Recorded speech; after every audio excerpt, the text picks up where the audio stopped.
Hey, so today I'm here with Nick again, and today we're going to be talking about the reasons for health disparities in the African American community. So, Nick, what do you think are some reasons for health disparities in the African American community, and what do you feel contributes to that? Especially like you being from the state of Georgia, and it was just reported that Georgia has the highest obesity rate in teenagers and African American teenagers throughout the United States.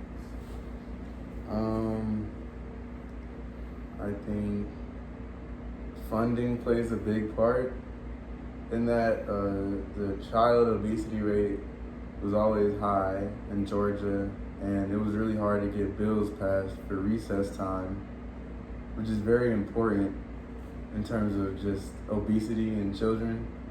It doesn't seem as important, but getting children moving is a very big part. So, and within public schools, not having recess time is a big thing and leads to obesity rates being heightened.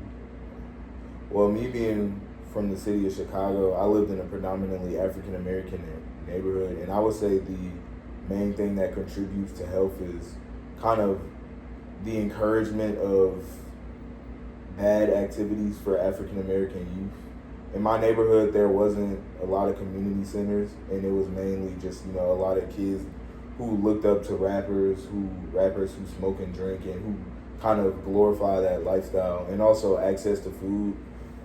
In my neighborhood, the nearest healthy food option was the closest Whole Foods was about 5 miles away, but in every African American neighborhood, you always have a McDonald's that's really close.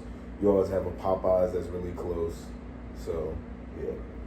But the main things that contribute to these disparities is, number one, being lack of insurance. Recently, Obamacare, they just got rid of Obamacare, and Obamacare was really the main health insurance thing for a lot of African American families. And then getting rid of that left a lot of African American families without insurance, without them being able to go see with them being able to not being able to go to the doctor and feel confident of being diagnosed, and with them having little to no access to it at all. I feel like lifestyle factors, there are higher rates of inactivity within African American children because exercise is not encouraged, especially by parents. A lot of the older generation of African Americans didn't do any exercise, and they mainly just were smoking and drinking. And also the mental health gap, with African Americans having less access to mental health factors like therapists, psychologists, and counselors in schools.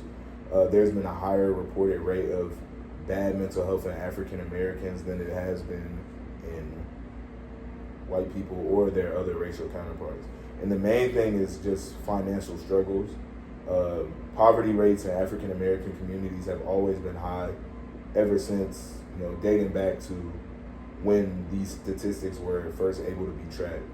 And, money, you have to pay to play. If you want to eat healthy, everybody knows that the healthiest foods and the best foods are always the most expensive. And if you don't have the money to buy that, then you just have to eat what you can.